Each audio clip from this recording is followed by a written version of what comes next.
Hello everyone, my name is Kong Shrinani and welcome to my YouTube channel Neuro Chat with AG. On this channel, I plan to cover topics that are closest to my heart and support the neurodiverse community. Topics related to neurodiversity, autism, late autism diagnosis, and autism in women and girls. I will interview thought leaders, esteemed researchers, scientists, professors, doctors, and psychologists and seek their views and updates on their latest work and research. I will also chat with parents of neurodiverse kids and adults and talk about experiences of neurodiverse individuals. Lastly, keeping inclusivity as a topmost priority, we might also discuss controversial disparate views for a collective understanding of issues and respect for diverse views. All the views and topics discussed are for informational purposes only. If you are interested in watching more quality content on this topic, please hit the subscribe button. Don't forget to press the bell icon to be notified whenever a new video is uploaded. Please also share the channel with your friends, family, and social media platforms. Thank you. Nina Wall, MSS LSW, is the Director of the Bureau of Autism Services in the Pennsylvania Department of Human Services. Prior to this position, she served as co-chair of the Autism Task Force Commission in July 2003.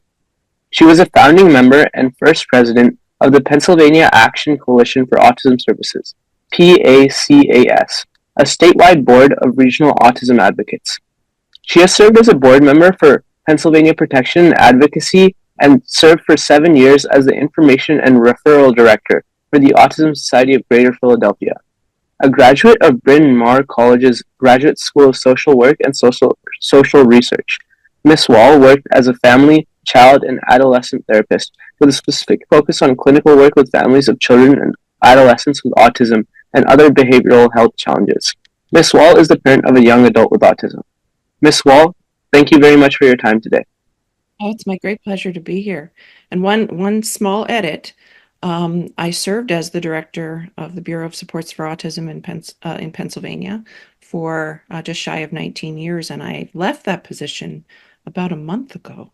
So, but I was in fact in that role for almost 19 years. Could you walk us through like your whole journey, where you started, what you did, and what you're doing now? Yeah. So my journey really started with my own son's diagnosis, which came 1994.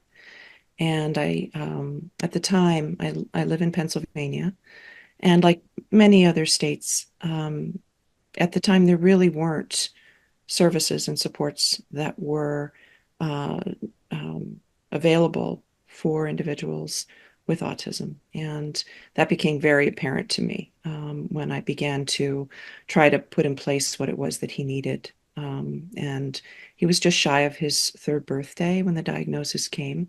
So that really launched me into local advocacy right in my own community. And then, lots of a sort of an ebb and flow in that journey, but that led me to regional advocacy. The regional advocacy led to statewide advocacy. During the time that I was working with other family members to identify what was needed in Pennsylvania, I had gone back to graduate school and had always had an interest in working with people and had had a desire to train to be a psychotherapist, but was doing that concurrently. So sort of two paths.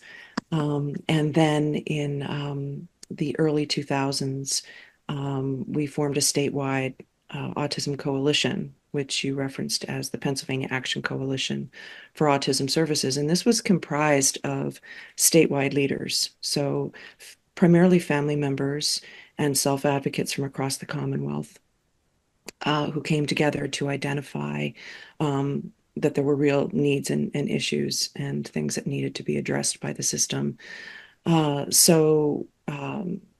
Fortunately, at that same time, we had a change in administration in Pennsylvania, and the Rendell administration appointed Secretary Estelle Richmond to come in and lead, at the time, what was called the Department of Public Welfare. And she created what was the Autism Task Force in Pennsylvania. I was asked to co-chair the Autism Task Force, and an incredible process of bringing over 300 stakeholders together to identify what in the system was not working for individuals with autism and their families, but also to make recommendations. So the secretary was very wise at the time not to allow us simply to identify what was broken, but also charged us with making recommendations to improve the system. A report was generated, the Autism Task Force report in 2004. And following that, I was asked by the Rendell administration to launch the Autism Bureau. So it's quite a journey. And, lots of people who were involved in making this happen in Pennsylvania. Everything really did come together, so that we had advocacy and leadership and vision, and wonderful things came of that. So that's a Cliff's Notes That's for. that's amazing. Like, in regards to being a parent, how has that kind of influenced your parenting style and approach? And like to what extent do you think that's like changed, like, over time? Wow. I think my son with autism is my second child. So it's a good question. I think this experience reaffirmed what I already had sort of identified as my way of engaging with my children. And that was very interested in who they were as people, their strengths, helping them work through their struggles. But I think mothering my son forced me to slow down a little bit, to recognize that I needed a village, I was going to need help, that it was okay to ask for help, that I was going to have to find my voice to advocate for him. And that meant sometimes having to buck the system, which was hard for me at the time. It was very, very hard. Learning how to, you know, find my own voice so that I could identify and secure for him what he needed. And also, and now with hindsight, to celebrate every success, because his journey, our journey, but his journey was hard and he struggled. But he's probably one of the strongest people I know, one of the most, certainly the bravest individuals I know.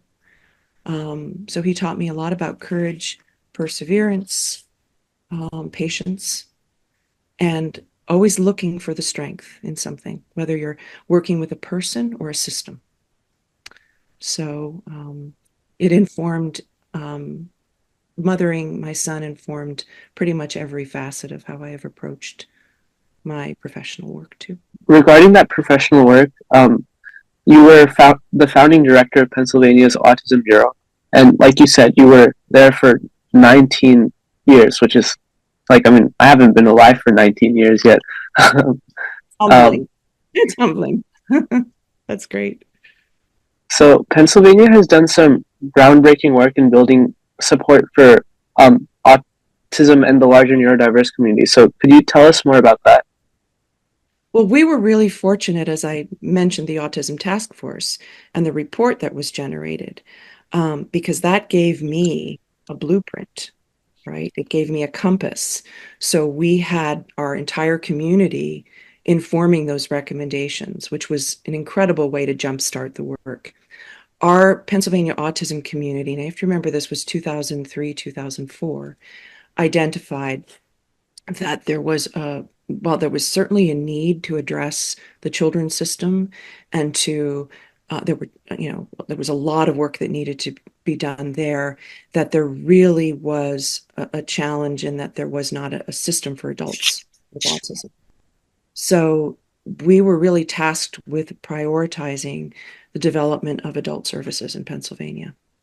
So that was a sort of a primary task we took on when our office was first established on the organizational chart in state government, and we developed an adult autism waiver, which was the first of its kind in the country at the time.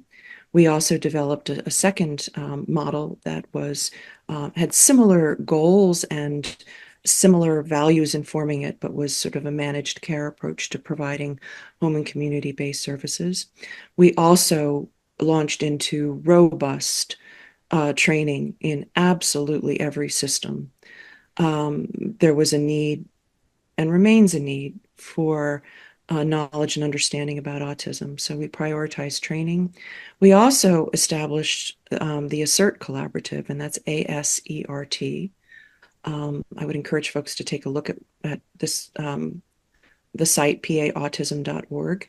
ASSERT was really an attempt to bring all of the statewide autism expertise together and create places where individuals and family members and providers could go for accurate information. So we established the ASSERT Collaborative, which has gone on to do some really extraordinary work. And then beyond that, it was just working with the system at large, across the service system to help support initiatives that would benefit individuals with autism and their families, to really help other systems with training and capacity building, because it became very clear to me that every one of our systems I mean, individuals with autism touch every one of our systems. So there was a need for system-wide outreach and training. So that, again, in a nutshell, are some of the things that we prioritized, and an awful lot of other initiatives that sort of rolled out of that work. But those were some of the things that I think were pretty monumental. And our programs, I think, really remain really incredible templates and models for other states to take a look at. Could you tell us more about your psychotherapy practice, its core principles, and what inspired you to pursue a career in mental health? And that started my interest in working as a psychotherapist started before my son was diagnosed. That had always been a professional interest for me.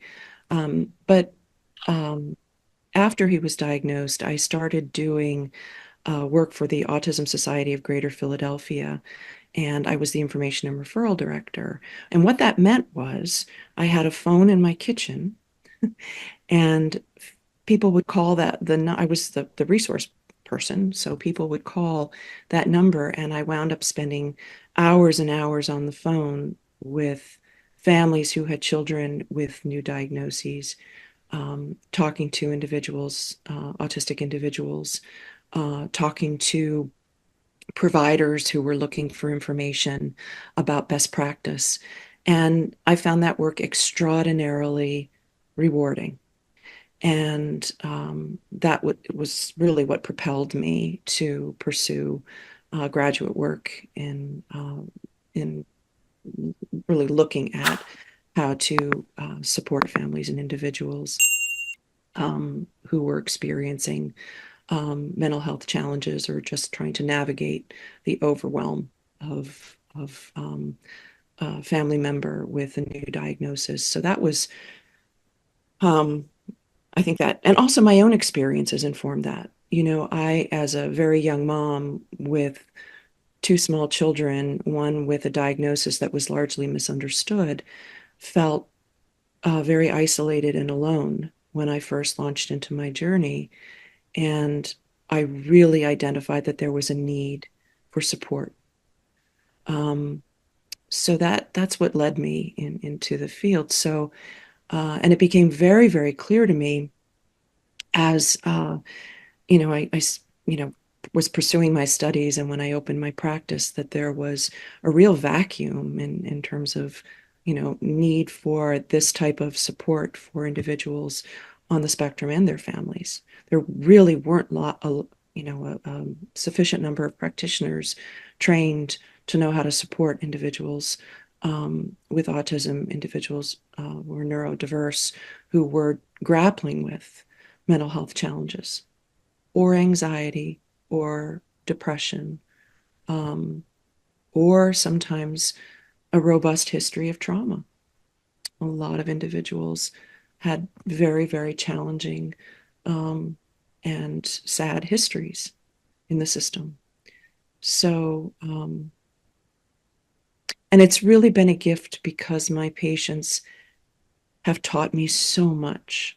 And that work one-on-one with people has always informed how I thought about the work I did as a policymaker. And it became kind of a very symbiotic and congruent process for me. Regarding your work in psychotherapy, could you share any innovative or emerging therapeutic techniques that you incorporate in your practice? Oh boy. Well, this is an area where there is a tremendous need for capacity building and research and training of practitioners. There hasn't been a lot of work done in the area of how to support individuals with autism in the framework of a psychotherapy practice. You know, I think what when I think of my own work, it's sort of looking at modalities that I would employ for individuals without autism, but adapting those so that many of the individuals I work with have significant sensory challenges. So I spend a lot of time trying to understand what needs to be in place for them environmentally to feel secure and safe and not terribly overwhelmed. So we have very clear conversations about what they need in their environment to be able to process and to feel relaxed, to be able to focus on the work, right? Because when you're managing an environment that overwhelms you, there's not a lot left over for you that allows you to focus and process. I spend a lot of time too understanding history and which is just good practice when you're a psychotherapist. But so many of the people I have worked with, as I mentioned before, have had very daunting experiences in the system.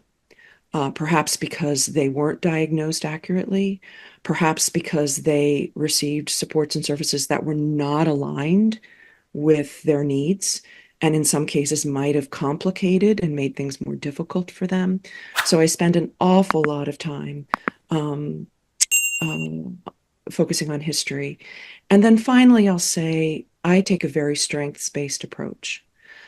Everybody I work with, um, even through all of the challenges they're experiencing, have extraordinary strengths. Um, and it sometimes takes time to identify those areas. Um, but that is very much a focus of how I work. And sometimes I use a lot of visuals when I'm working with younger children. That can be very helpful, but it requires a lot of upfront work to really understand what a person needs in order to feel comfortable and in that environment. Are there any like common misconceptions about these therapeutic interventions that you see, and how do you work to like counter those in your practice? I think it's just that in my field, in my discipline, I think there's an assumption that the tried and true approaches can be generalized um, to an autism population without any modifications. So what'll happen sometimes is I'll hear, or if I'm reading a history, someone's clinical history, and I read that someone was not responsive to treatment, right?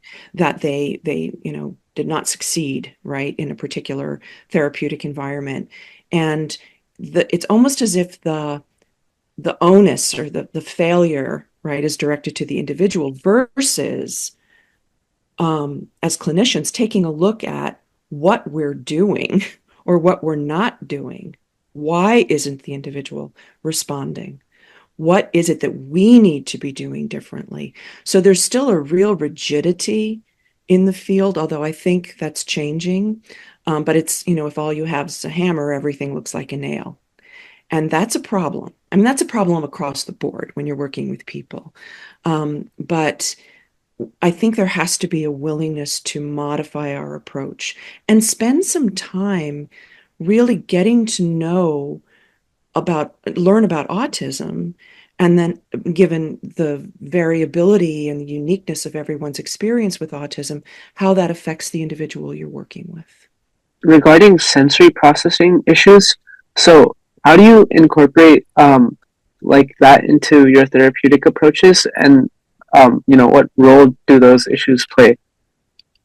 Well, as I said before, and this is true for anyone, if you are feeling physically uncomfortable, sensorily uncomfortable, all your energy is going to go into managing that, right? If your clothing is uncomfortable, or you're cold, or the noise, there's too much noise or background noise, or the lighting is oppressive, that's going to interfere regardless of what setting you're in. So, as I said before, I spend a lot of time talking with the individuals I work with about what they need to be comfortable. So, that could be that we shut the lights off in the office, that it's natural lighting, right? We talk about temperature, their level of comfort with the temperature, whether or not they need to get up and move during a session, right? Um, Very basic things. And, um, we have a lot of upfront conversations about that. And very often the folks I work with will come in with sensory things that soothe them sensorily. So they might have something that is something that's plush, or something that something they hold in their hands when they're talking. And so it's so highly individualized, but it does warrant an upfront conversation with folks. And also a recognition that that can change over time, right? That as someone begins to trust you, as you begin to adapt to how they communicate and how they engage, that some of that stuff can be modified. But it is a really different way of working. Um, uh, Punctuality is hugely important. I find with the individuals I work with, um, changes in the schedule can be difficult too, right? That can affect their ability to engage, or, if I'm late, I try not to be. But these are all really important things that are environmental and that are necessary to think about. Now to kind of switch from your therapeutic practice to your advocacy. So, like, I know you mentioned that this kind of started from your son, but are there any experiences that like led you to expand your role from therapist to clinical and systems design consultant, policymaker, and public speaker? Candidly, so much of my career in policy, I'll just tell you, was very accidental. And I share this with people very often, I never had a desire to work in the system. I never had a desire to work in government.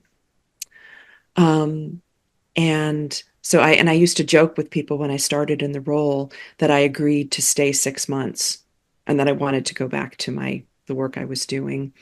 Um, and sort of an anecdote here, it was my older son, when I was asked to come to the state and start the Autism Bureau, and I was really on the fence. I deliberated for a very long time. It was my older son who said, "You're an advocate, and what an extraordinary thing, right? To be able to work in the system that you've struggled with to make it better. How do you turn down an opportunity to go in and fix it? And you're being given the support and the opportunity to do that." So, and again, I was only going to stay for a short period of time, but I realized that there was, with the leadership we had, with the energy around autism advocacy, with the fact that the field was really, there was extraordinary stuff emerging from research and from practice, that I really had an amazing opportunity, if I could assemble a talented team, which I did, that we could really make a difference in this Commonwealth for the autistic community. And that's a rare thing. I'm a big believer in the power of government to make extraordinary change, positive change in people's lives. And I was being given that opportunity. Um, so, but it was really accidental. It really was. My desire really was to stay in my clinical work. I've gone back to that now. But it was an incredible journey, an incredible experience. One thing I wanted to ask about is that many systems kind of focus on early intervention for autism, and that is very important. But support seems to almost fall off as Yeah. people get older. So, how do you advocate for support that extends across people's lifespan, like late diagnosed or older autistic individuals? Such an important question. And yes, early intervention is critical. And the research and the work that's going on in the area of early diagnosis and intervention is really exciting. Um, we do know the earlier that intervention starts, the better the outcomes we see. But I think we have to be really honest when we talk about our challenge, and that is that children with autism become teenagers with autism, become young adults with autism, become senior citizens with autism. We spend most of our life as an adult, right? So when we're advocating, we can't, we have to advocate for the whole thing. We have to advocate for children. We have to advocate for adults, and we have to advocate for um, individuals who are aging. It all matters, and um, but it does require. I had to spend an awful lot of time early in my tenure as the Autism Bureau Director talking about autistic adults, because most of the images in the media, for example, and most of the focus at that time was on children. So we had to do an awful lot of work to talk to people about autistic adults. We had to bring autistic adults into our conversation. We had to bring autistic adults to the table when we were training, when we were doing our capacity building work, so that autistic adults could talk about their experiences. A lot of it's education. A lot of it is having a much more nuanced, sophisticated conversation about the challenges across the lifespan. And it's forcing the systems to think longitudinally, so that when we're talking about folks who are working with children, that they're tuning into the fact that what they're doing with children is going to affect what happens next, right? So it's getting people to think long term. But there's an awful lot of work that needs to be done still to bolster the resources and our understanding of how to support autistic adults and their families too, because their families continue to have needs and struggle and have to navigate the systems.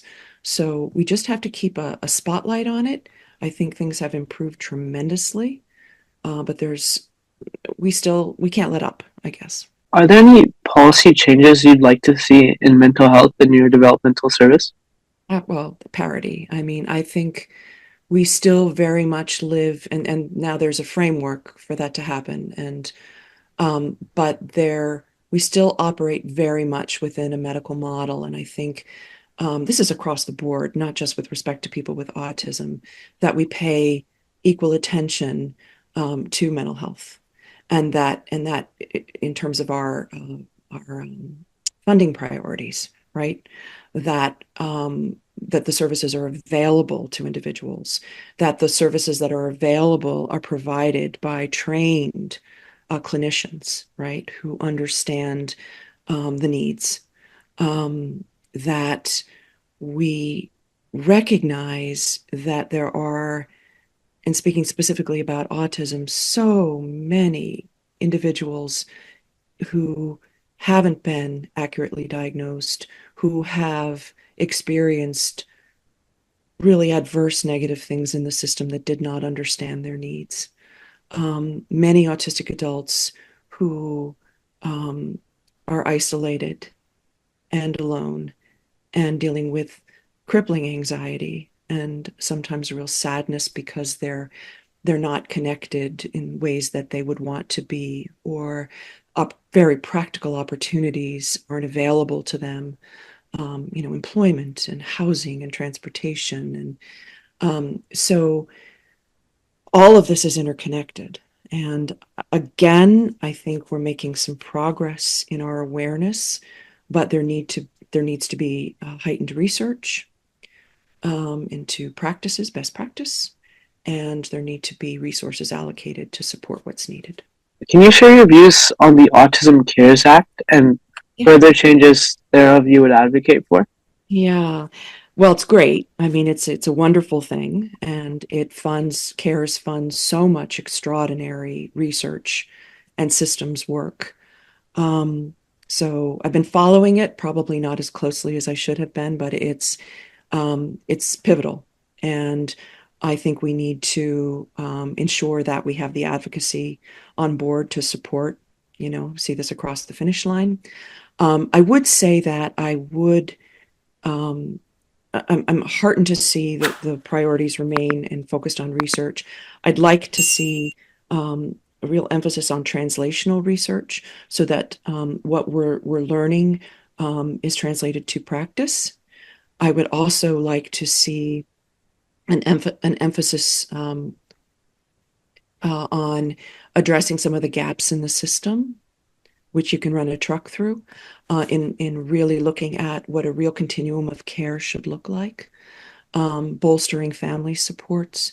I'm very, very interested in seeing the emphasis, which I think is in the language now, on addressing the needs of individuals who have experienced autism, more severe autism. I think individuals and families have advocated stridently to see that they're not lost as CARES moves forward, and they've done a great job. And then I'd also like to see a focus on aging and autism. We don't know a lot. And individuals in our adult programs in Pennsylvania are aging. And there is not research there on what is the intersection of autism and aging. So those are some things. Training, capacity building. Um, uh, I'm worried, we're identifying kids earlier on, but there are still a dearth of practitioners who are available to support them.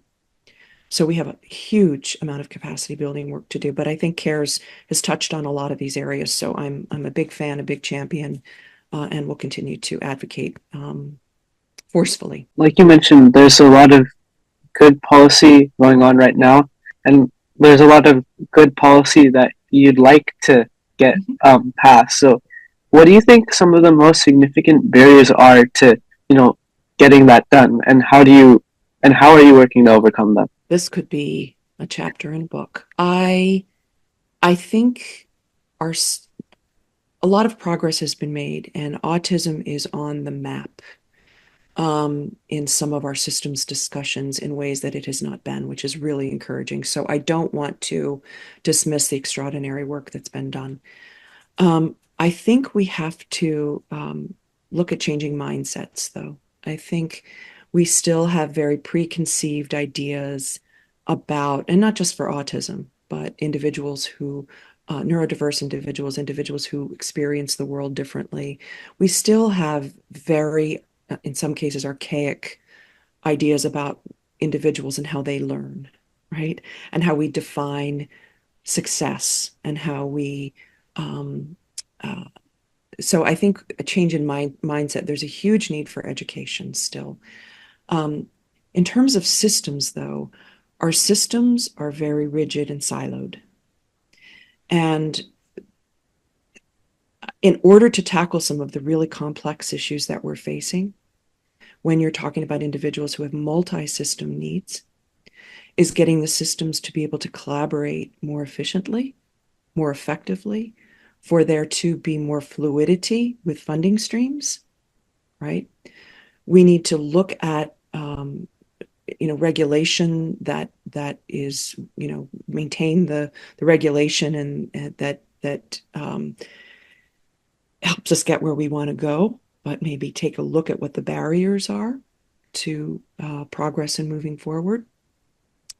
Um, and I'll just say, kind of on a local level, we need to figure out ways to um, translate our knowledge and our experience in the system to the advocates coming up. Because sometimes it feels like we're starting all over again all the time when we have, you know, a plethora of knowledge and information and systems understanding that gets lost, right? So I think I've always tried very much to reach back to families who are coming up through the system and mentor where I can. I was mentored by extraordinary advocates. So we have to improve our communication. We have to make better use of social media to get the word out. Um, and we have to make sure that, again, legislators are informed about their own constituents and the needs in their own districts.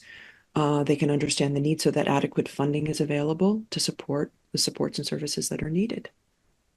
It's a two-handed clap, all of this. So, How do you think the mental health and neurodiversity like research therapy field are like all these fields basically are going to evolve over the next decade? well, I think my hope is that as the larger conversation about mental health parity and how we strengthen and bolster as a community what is available, what mental health supports are available to everyone, right? That there will be a congruent conversation about what that's going to look like for the autistic and neurodiverse population.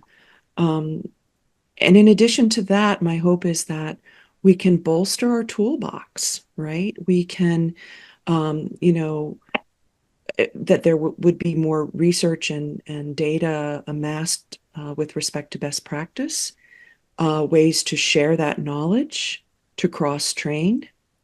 There's a CERT has a wonderful, I'd mentioned a CERT earlier on.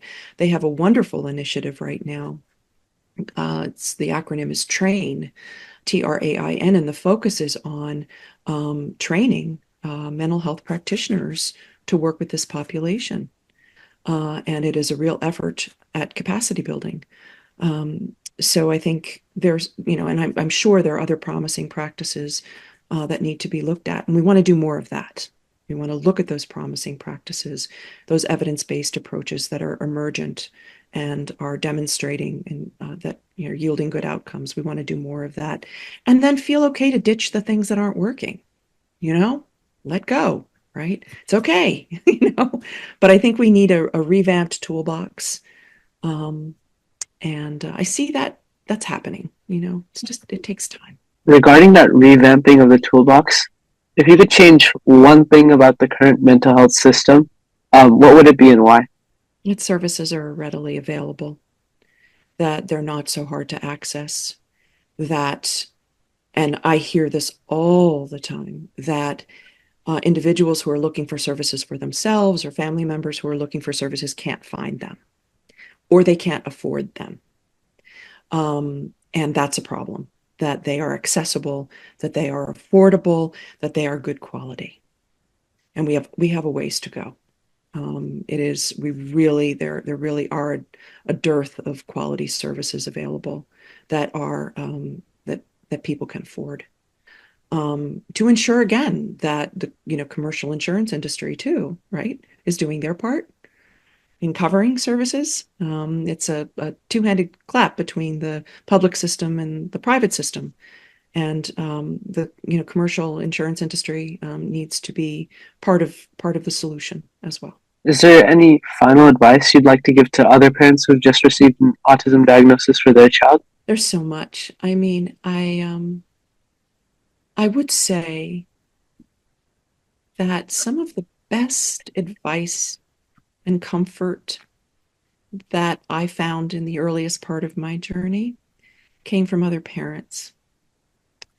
And it is very hard to tackle this alone. So I would say reach out. And I'm going to direct everybody back to CERT again. There is a resource center there and a number. If you go to paautism.org, there's a number folks can call if they have a new diagnosis, and they can be connected to support groups. We actually in Pennsylvania have an interactive map. So you can go to your county and hover over your county and see all the support, online support groups, in-person support groups, but seek support. The other thing is, trust your gut. Trust your gut. Don't accept no. Get to know your legislator really, really well. Bring your family member to meet your local legislators. get to know them, let them get to know the person you love. Um, and the other thing I would say is I'll mention one thing that when I look back in my journey, I regret a little bit. And that was that I was so frightened at the beginning and so consumed with finding what it was my son needed. And that was necessary. I had to. But I feel like I lost so much of the joy of that early time in his life. Everything that I had looked as I had watched him when he was a baby and things that I had marveled at that were a huge part of who he was as a person um, became things that after he was diagnosed, um, I saw as um, negative and problematic. Now that didn't last long. I found my way back because there were great professionals who saw his strengths, celebrated his strengths, and reminded me again to celebrate those strengths. But you don't want to lose the joy that's there too, because it is there. And my son is one of the most extraordinary people I know.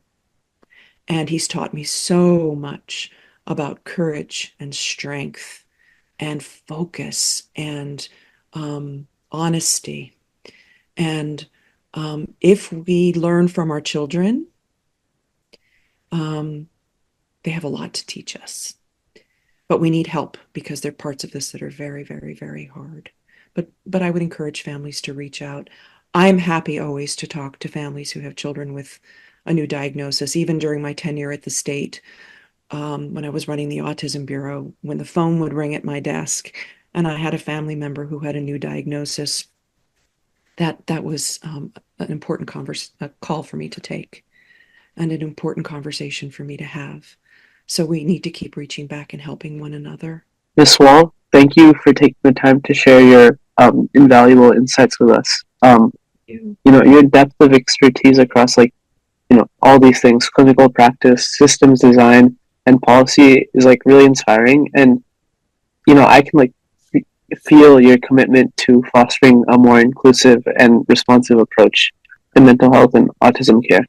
Um, so your work has made such a big difference, and I feel honored to have the opportunity to learn from you.